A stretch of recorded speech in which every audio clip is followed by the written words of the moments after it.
Desmond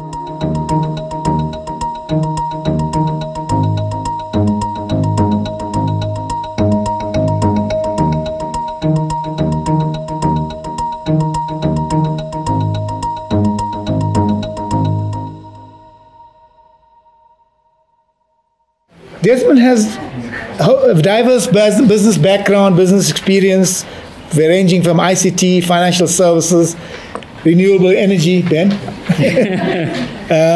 resources, and mining. He served as an intern at Standard Bank before joining IBM. And of course, he worked with the international bank ABN AMRO. He's involved as a founding member of Bout Capital, which focuses on developing markets and corporate advisory services.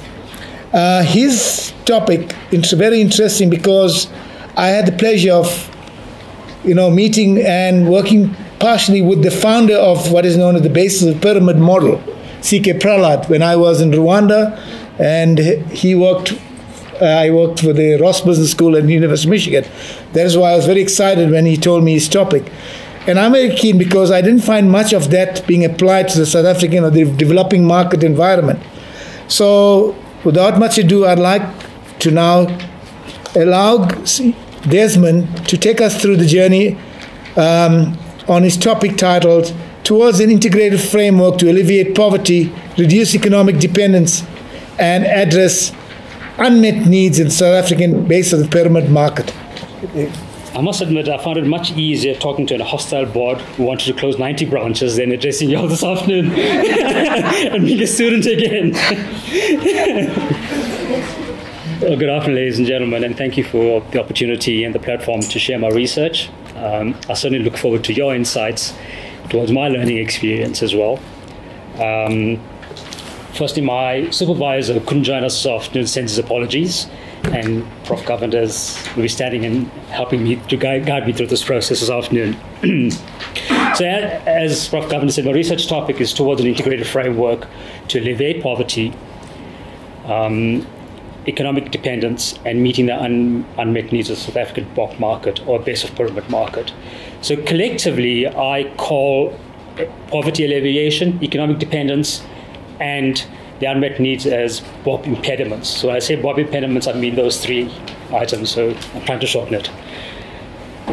It's quite interesting when Prof. Ben was talking about Lewin in the 1930s. The BOP concept is not a new concept. It started off in the 1930s when Franklin D. Roosevelt, the US president, who during that period, and I just want to quote what he said, "These unhappy times call for the building of plans that must rest upon the forgotten, the unrecognized, the unorganized, but the indispensable units of economic power." So lots of times we forget that these people transact. The poor have money, they live, they have needs, they have aspirations, and we've got to provide products and services in some form of living to them. So I want to kick off by three comments, which underpins the essence of my research. Firstly, the World Bank in April 2018 made a statement that says, South Africa is one of the most unequal countries in the world, enduring a legacy from the time of apartheid. But since 1994, the situation hasn't gotten any better, it's gotten worse. Okay, and in excess of 50% of the population lives in absolute poverty. And I'm talking purely South Africa at this stage. Stats South Africa in 2017 published a report that said 34 million South Africans are in absolute poverty. That's more than 2/3 of the population. And the trend is no different worldwide. My second statement is around the Stats SA quarterly labor force survey.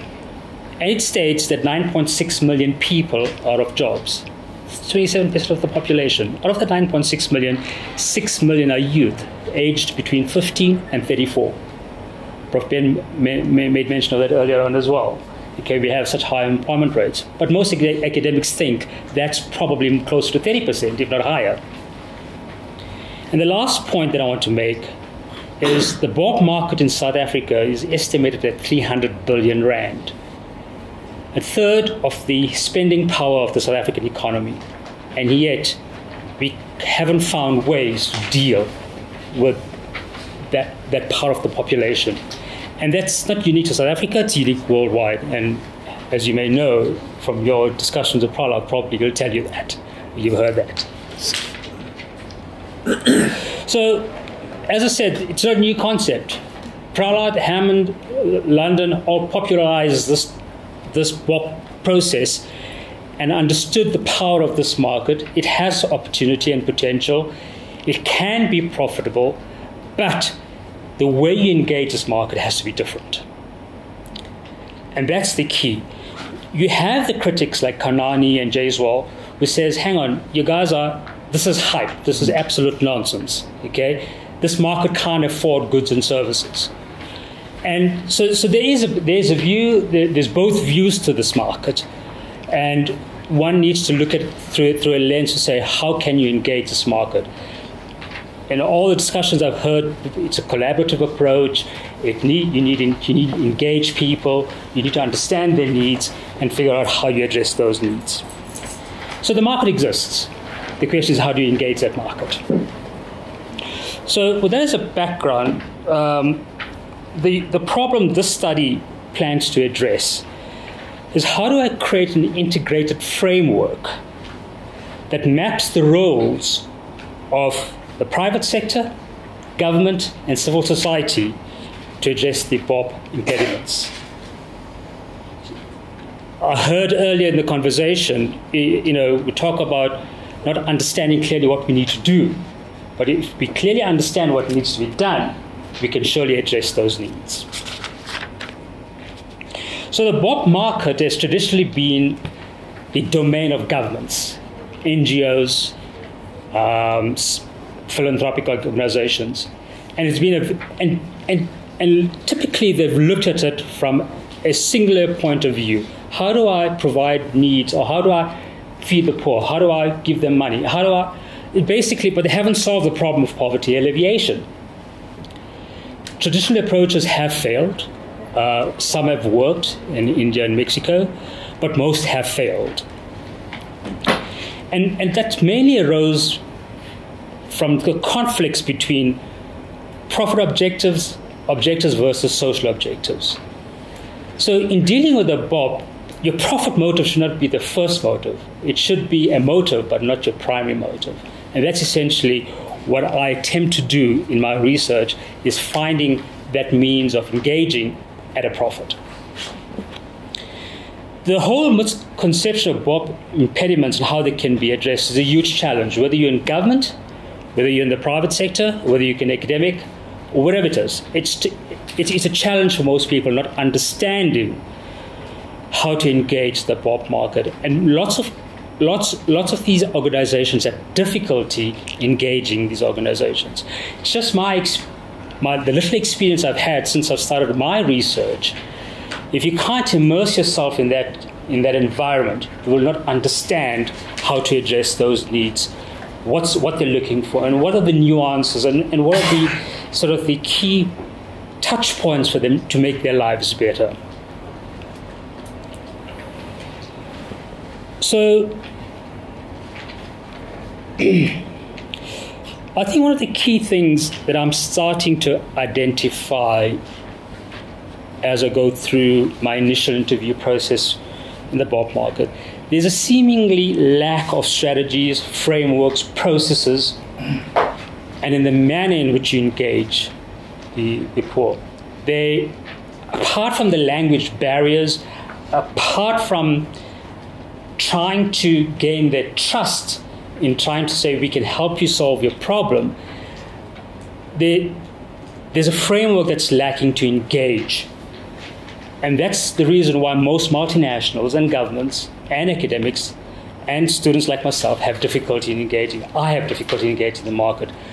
It took me almost 2 months to find a comfort point with the assistance of the CEO of the Stockfile Group to engage this market. So I can imagine how difficult it is for other organizations to engage this market. But having said that, these impediments can be addressed as long as we take a very collaborative approach. And by collaborative approach, not a coordinated approach, a collaborative approach. Not the private sector, government, and civil society have to work together. Each have something to offer. The private sector can create significant impact to reduce poverty by creating low-income jobs. Okay, you got to have jobs. Government has to provide public services and infrastructure. Civil society is a good watchdog, working with both private sector and governments. So, I based on where I am in my study process right now, I believe the collaborative approach together, if the roles are clearly understood by all parties, all societal parties, the business partners, and everyone involved, or the interested parties, the problem can be solved, however long it takes. It can be solved. And I was reading an article, China, between 1980 and 2015, reduced poverty by 94%. Okay. Now, how do they do that? It's by sustainable industrialization. Okay. And what they mean by that is that they focus on the rural areas, creating industry in rural areas, creating employment, and engaging. Okay. So I think part of what I intend to do is identify how can we do that in South Africa. I don't have a clear vision on that as yet, but that's part of the research that I will be undertaking during this process. Because if you can engage the rural and the poor, you can certainly uplift their lives going forward. So the reason that this topic has caught my interest, I've had the privilege to work with a number of multinationals. I've worked with multinationals where I built strategies, how to engage the developing market. But those strategies were dust collectors more than anything else. Okay, and the reason I say the dust collectors, because it's a nice to have, you create the board, but the actual execution process in getting to those markets has become difficult. And I just when Ben was talking earlier on, is how do we operationalize these strategies? And that's where businesses have extreme difficulty in execution. Multinationals have difficulty in understanding how the base of the pyramid works. They know it's there, but the difficulty in understanding the nuances of how they operate, what they want, how they engage, what the consumption is like, what the behavioral patterns are like. They have difficulty in conceptualizing that. And there's no one-size-fits model all for this market. Each one is different. I can assure you, whether in Cape Town, Durban, and Natal, each one has different needs. So my objective through this integrated framework is to enable BOP interested parties, whether it's government, private sector, and society, and civil society, to engage the BOP, basically, to develop solutions which transitions the BOP out of the poverty trap that they face and make them self-sustainable. That's essentially what I'm trying to achieve in this integrated framework, by making sure that the roles are understood and what are the means that we need to put in place that will make them economically independent. So in terms of my approach to my studies, I've taken the constructivist approach to studies, which enables me, my whole objective is to understand this market. And I can only understand this market by immersing myself into this market. The only way I can immerse myself in this market is understand the daily lives and the routines of this market and how they operate.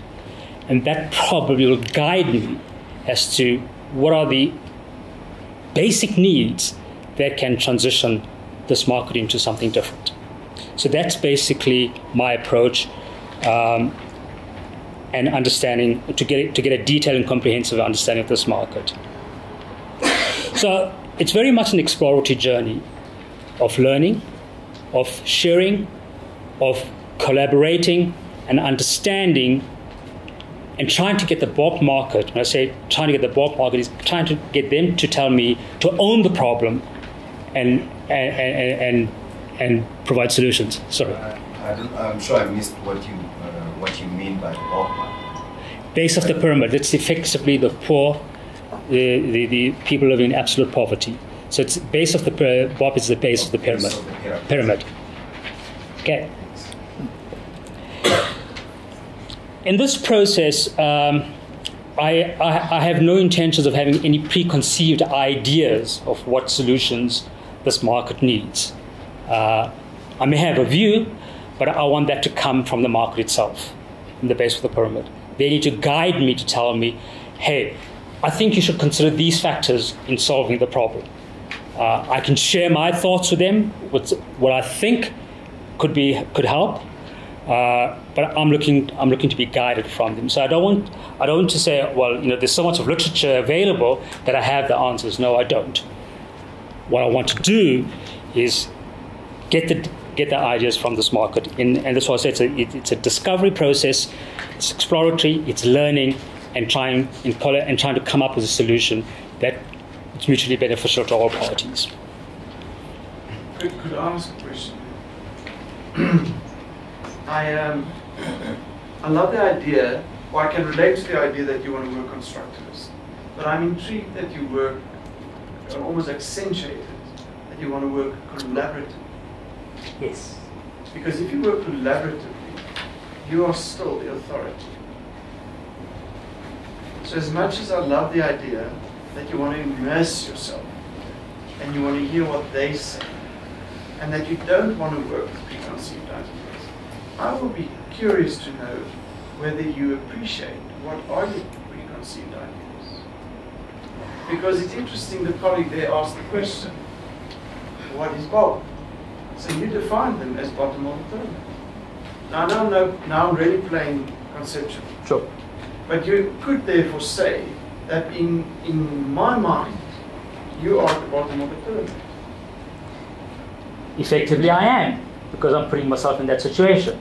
But do you know, and do you look at yourself as the bottom of the pyramid? And what would happen if I don't need to say you are at the bottom of the pyramid? So, okay, I'm trying to clarity in what you say.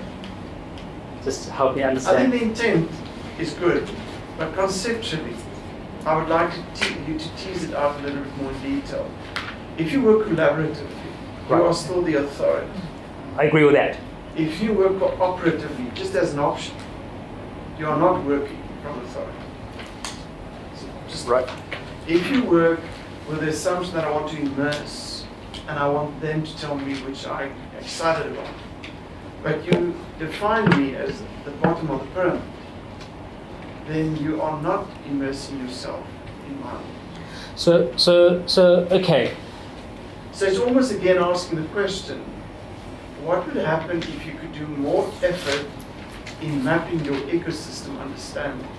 If you looked at that detailed levels of the exo and mesosystems, I would assume you will not necessarily be interested to look at them from the bottom of the pyramid. I would even assume you may not necessarily think that the triple helix, because without saying it, you're using the triple helix as your integrated framework. Yep. Now what if that's not the only factor? I don't know. It's something I think about. I'm just asking. Yeah, I don't know the answer to that, but it's something that I certainly give me something to think about. I think it's quite mean. Thinks he's on this. If I understand correctly, one of the things I would assume from, I'm saying if you look at Piaget and constructivism, and I do like constructivism, being honest, but one of the things around it is that understanding how people create meaning and how they have experiences and ideas. So I assume that when you're going into the community through your interviews that you are trying to understand people's experiences and their ideas, and that is correct. why you're saying from a constructive correct. That's what I said. Yes, And so I did have a question similarly to Ben's, just around, but I'll say if there's comment, is around you looking at the rural, and I think it's an incredible thing to look at rural industrialization in rural areas. I mean, it's something Ben and I have a huge passion about, and many people I'm sure in this room. But it's coming from that collaborative approach, and especially given in developmental studies how people have come with quite an autocratic. I was also going to ask you how come you didn't opt for a more cooperative way of doing it. Because you're going into communities that have been disempowered, that have been, had very autocratic principles kind of impressed on them, and I was just curious about that. So okay, maybe let me answer that, and probably it may clarify what. So it's not authoritative, okay? I'm not impressing anything upon my thoughts. Not intentionally, not at all, okay? But you do have ideas. No, I do. No, we all do. Absolutely. I have some views. But it's not something that I push onto them, okay? So essentially what I'm trying to ascertain from them is what do they want and how do they make it work, and how do I map their thought process into the ideas that I have. I'm by no means I can tell them what to do. I'm not sort of telling them, well, this is the idea, you should follow it. But you tell me what can work for you, and then I can take what works for you and map it to what I think can work and see where we find the middle point. But could I ask him that, just by asking that question, what works for you, you're asking a question that's important to us, but not to them.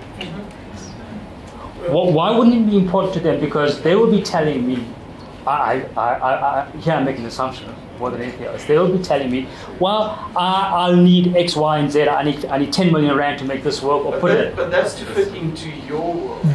Right. We should try and find what is their world. But isn't that part of the process, as part of the exploratory process, they're asking what is their world? It could have, but I'm just more sensitive for it. Okay. Yeah. We've asked many people work, and I'm sometimes saddened how we almost go into communities. We don't know how powerful we are. Yes. And people almost ask the questions because we are power. Yeah. But I wish you could just reflect a little bit more and say, how can I go in there, really be immersive and constructivist, and really get to their hearts, and not to them answering my question. Right. Okay. I get you. Just an idea. I don't know. No, it's certainly something I've got to think about it more in detail. Got it. Just a thought about an even deeper assumption is that they actually want it to be different. Yes. Mm-hmm. Even that fundamental assumption cannot necessarily make. Okay.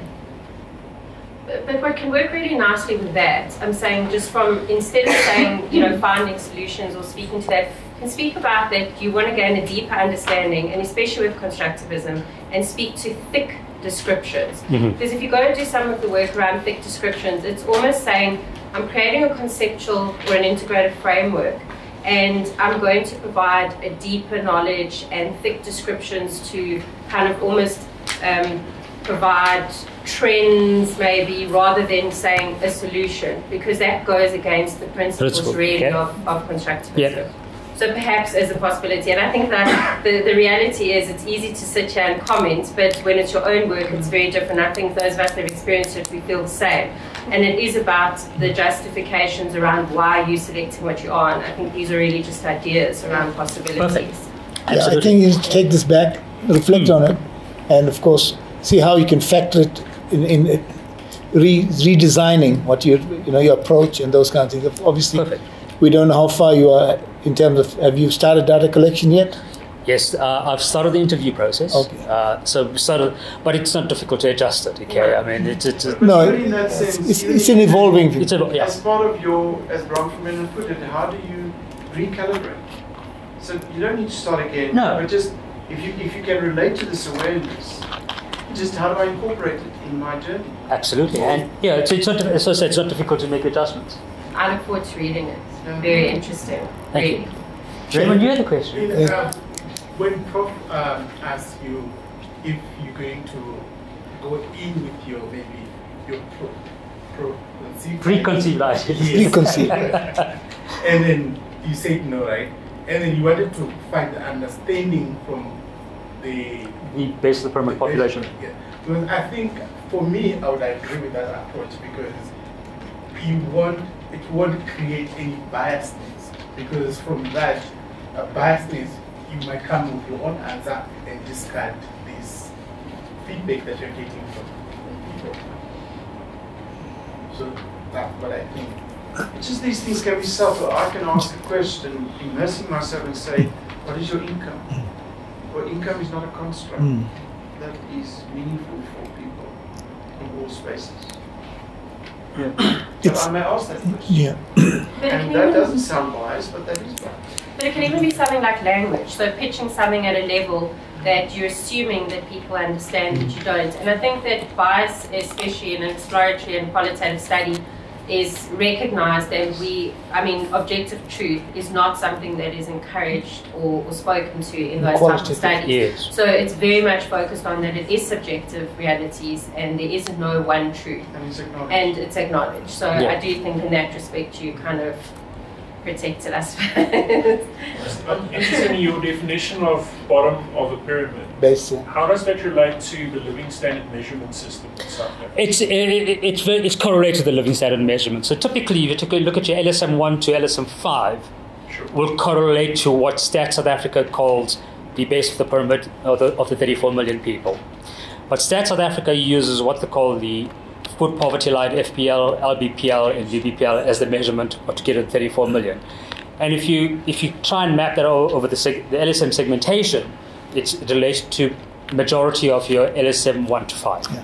Just be careful, LSMs have fallen away now. No, Yeah. I think that's one of my points, is that the characteristics of LSMs as defined in South Africa doesn't map nicely to how they map across the world. For instance, we've got very strange market penetration on what is considered luxury goods into very low LSMs. Correct. For instance, the example that's always cited is that South Africa sells more Golf GTIs than any country in the world to people that, according to the LSM, should not be able to afford or even aspire to that particular brand. Yeah. So South Africa's got a very schizophrenic characteristics. And that's the reason why Stats use the food poverty line is a worldwide standard. Yes. So in terms of the worldwide definition, so there's consistency from that. Brian. Okay. Yeah, you in your introduction you introduced two concepts. One of the primary concept of poverty. Yes. And then you also introduced the concept of inequality. And often these terms are used in the same context, often interchangeably, but they're not The same. Very much so. Not the same. I mean, particularly if one looks at the situation in China, where there was enormous poverty, and with the adoption of new economic policies, poverty was alleviated, but coupled with that, there was an increase in inequality. Correct. Numerous creation of millionaires, billionaires. Correct. Jackie Ma, the guy who started Tencent, and all the other innovations, Huawei, and so on. So, I think we need to distinguish between poverty, Correct. which is bad, and inequality, which is a feature. And often inequality is a direct consequence of a Pareto distribution. Yes. And if you do a Pareto distribution of an 80-20 rule, and then you take 20% and you apply a Pareto distribution, and you do that a third time, you eventually end up with 1% and responsible for 50% of the population of the wealth. So I think one needs to recognize that inequality can cause a concentration of wealth, which that can be your basis for alleviating poverty. So I think we've got to look towards ways of looking at innovation, and often you get inequality as a result of an innovation. You do get inequality. I mean, the innovation of Facebook caused, Sure. So what one's going to do is to look towards how one can use innovation, the consequence of innovation becomes inequality, and then the focus has got to be on poverty. Poverty evasion. In the context of the base of the pyramid, they have those definitions. They clarify. They're clear on that. And I think in the South African context, we refer to the triple bottom line. I mean, triple, poverty, inequality, and what's the other one? I just remember.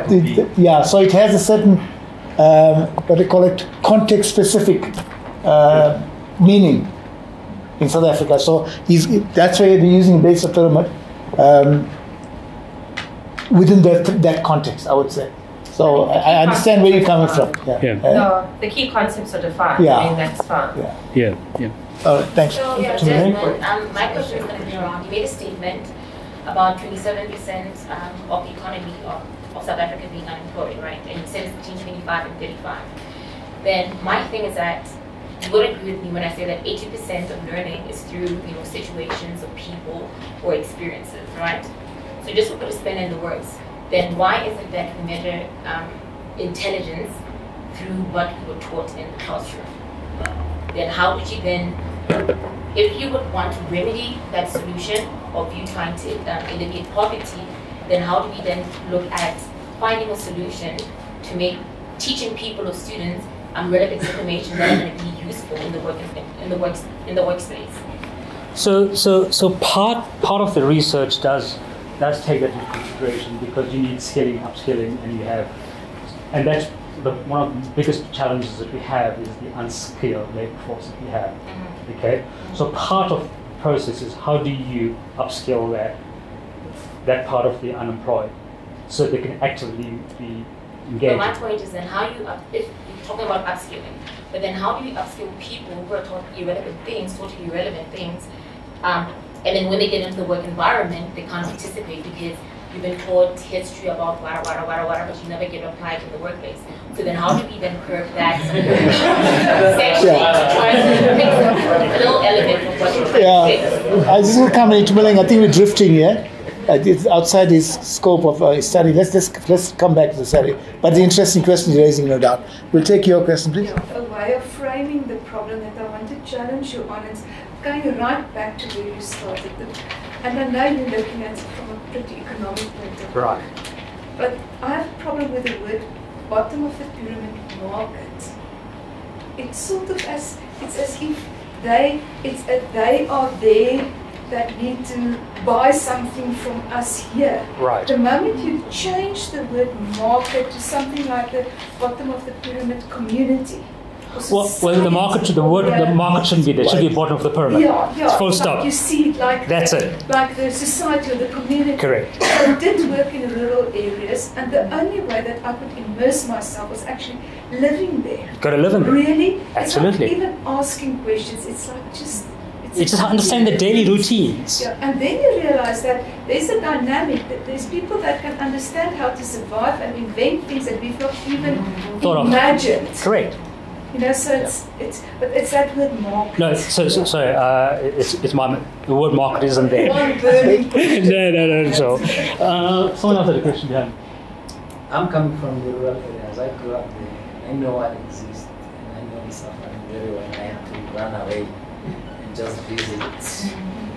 Perhaps to alleviate poverty, I still support the lady's question, because it's not to solve the poverty issue. It's not one. Like education only, also it's multidimensional. Yes. Have you considered perhaps the deconstruction of how the economic institutions are structured in order to? So that's part of the research, and I will be doing that. So that's part of the research. Okay. So I can't answer your question, but it's part of what I will do. Sorry, I'm going again quickly, but one thing I'm really curious about is who these people are that you're going to be immersing yourself with, because I'm just thinking there are so many dimensions. We talk about levels of education. Just because you are educated doesn't mean you have money. You're talking about levels of insight into politics, into law, into economics. I'm really curious about how you're going to address this. I think, given the time in which it's you just can't give everything. You can't give everything to everyone. Okay, So the sample is a combination. It has to be a sample of corporates, okay, of multinationals that deals with the base of the pyramid.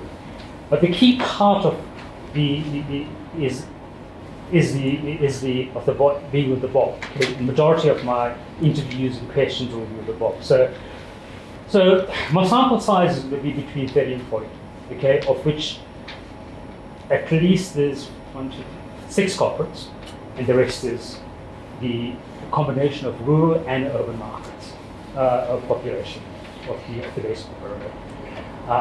I've chosen to do Cape Town, Natal, Northern Cape, and Johannesburg, and 60% rural and 40% urban. So that's the best I can do. I would love to spend another 5 years doing that, but I don't think.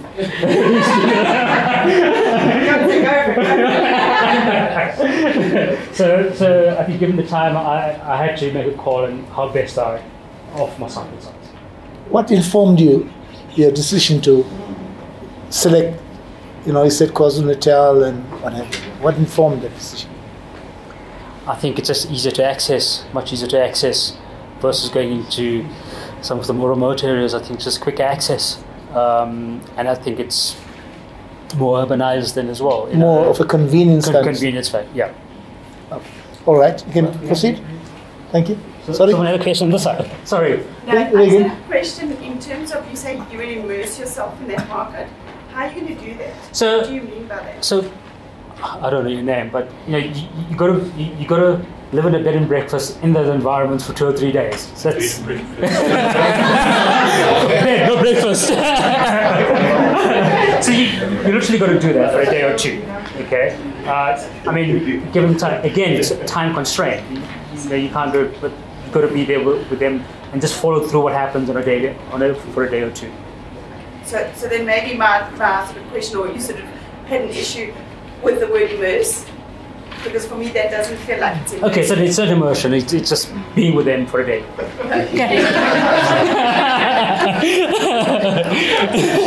So these will be some of the limitations of your study. There's always limitations. Yeah. There's limitations. No problem. So, just also curious, what's the split between formal trade and informal trade? I mean, surely that will affect you somehow. So, majority of the base of the pyramid is informal trade. Majority, let's say almost 90% is informal trade. There's very little formal trade happening. Maybe a few spaza shops it's got the level of formality in the townships is a spaza shop with a credit card machine. Okay, but most of them are informal traders. Primarily, it's going to be almost 90% informal trade.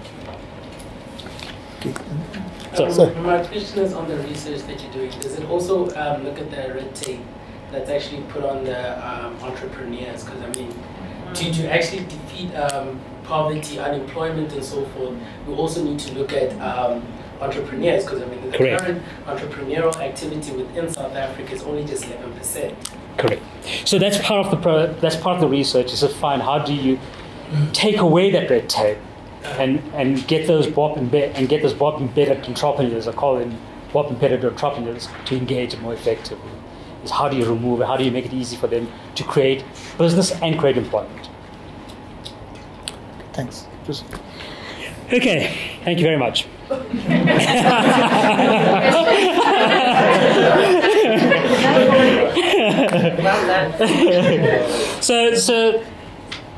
So my primary research question is, what does an integrated framework look like to pursue profitable growth which alleviates poverty, reduces economic dependence, and addresses the unmet needs of the base of the pyramid in South Africa?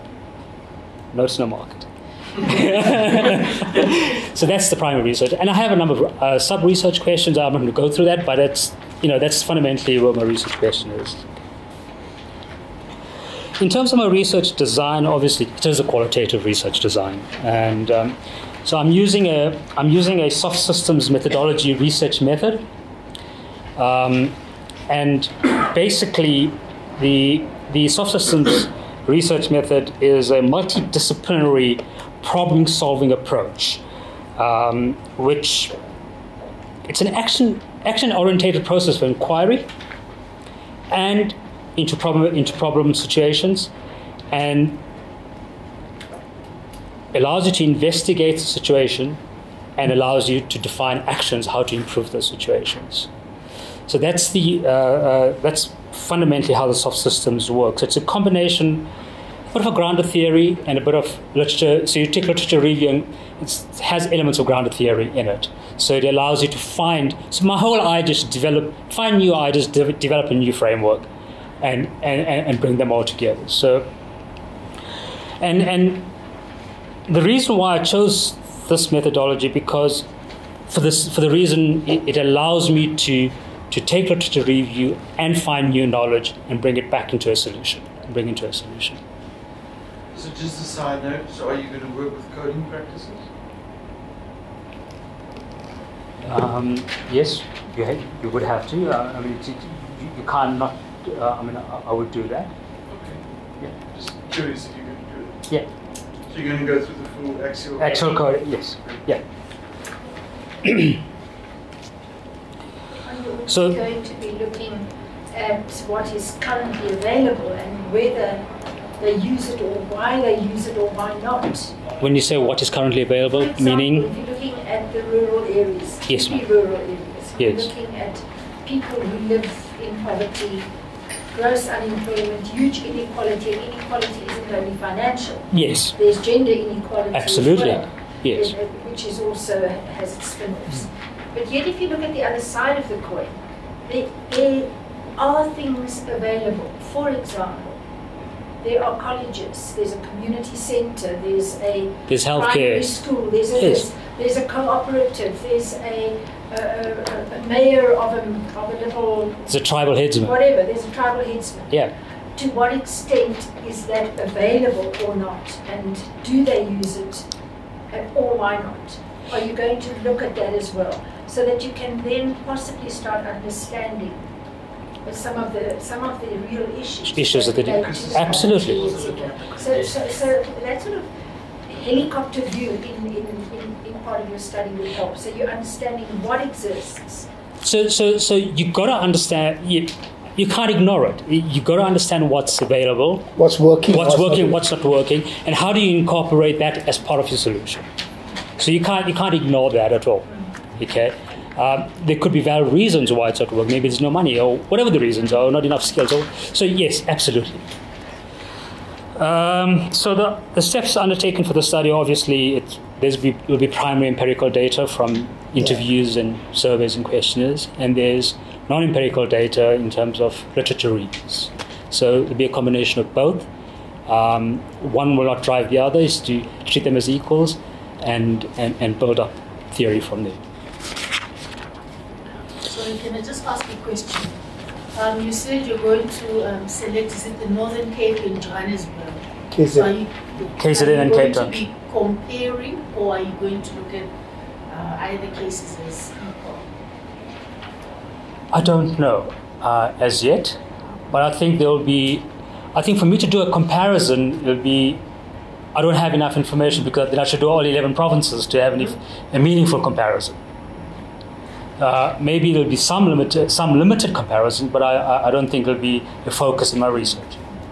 And your racial distribution, I seem to be hearing the rural, townships, etc. Are you looking at across the racial divides, or are you specifically honing in one group? Almost 90% of it will be the black population of South Africa. There'll be very limited areas where it goes beyond the black population of South Africa. Why is that? Why? Because most of your rural communities, which are white communities. The only reason I'm saying most of your, so I said 90%, most of your rural population, majority of it is black. So if there's a white population in rural, if there's a wider Indian so if there's a wider Indian population that makes up part of the rural, absolutely, that'll be part of the engagement process. But majority of your rural, unfortunately, whatever you call it, is black. I was just curious about your reference to a survey. Yeah. Okay. I do think I'm curious about the survey. No, there's no survey. What I'm making is mostly structured and unstructured interviews. Yes. Step out of it. No, it's from an interviews. It's easy. If he doesn't want to use this, just go. Get rid of it. Just say it's out of the scope of my study. Out of, not within my scope. Out of the scope of my study. Thank you. I'll take it as a limitation. Yes. No. It's survey is actually a waste of time because of the literacy levels and the understanding and the access. I agree with you on that one, but I understand why you don't think so. Because you don't have big numbers. Yeah, it's not big numbers either. Yeah. Okay. Finish. Right? No. In terms of prior work done in this field, some years back, there was a very comprehensive study called the Second Carnegie Inquiry into Poverty in South Africa, done by Francis Wilson and others at the University of Cape Town. You might find it a useful thing for your research. Oh, thank you. I'll send. It's funded by the Carnegie Foundation. I'll have a chat to you after the session. Okay, so where am I in the studies? I'm busy with literature review. I've just started off the interview process, and again, your contributions to this discussion has certainly changed, given me some different perspectives. And I'll certainly make those adjustments as I go through my process as well. You might want to look at the Labour Market Intelligence Project and the research that came out of that, sponsored by the Department of Higher Education and Training and conducted through a consortium headed by the HSRC. And that touches on, it's very wide and very deep, crosses rural, urban, townships, all the levels, the poorest of the poor, you name it, and it comes up with what sorts of economies are out there and how people respond, etc. So and is that on the HRC website? HRC, it's, they conducted the research, the Department of Higher Education. Okay. I also want to add, Shirley, on this, even if you look at the OECD has done work with this, if you want to broaden the scope. Who's that work? The OECD. The OECD, yeah. And maybe you should not underestimate the potential value if he even takes narrative from those reports and almost codify it. Because there will be coding material there to get an emergence of what is the voice there. Yeah. Even if it comes from a document. And the ILO, is also done. So those to code, you'd get very Okay. All right. So, I mean, just for what it's worth, there's some interesting emerging trends coming out, and out of the questions so far, language is being one of the biggest barriers. It is, but you've got to deal with it and find ways to deal with it. Okay. And it's. I think the biggest challenge is finding funding mechanisms that not personally solve household problems, but rather solve business problems. Okay, most of the people borrow money to solve personal problems, and that's sort of emerging in some of the discussions. And the one that took me by surprise is where the South African police expect goods for free. So, that's absolutely insane. Why does it surprise you? No, I mean, you would think, these guys are trying to make a living and give me goods for free, give me a can of Coke. So there are some interesting trends emerging already, but still a long way to go. Yeah. All right, thank you very much. Thank you. Thank you very much.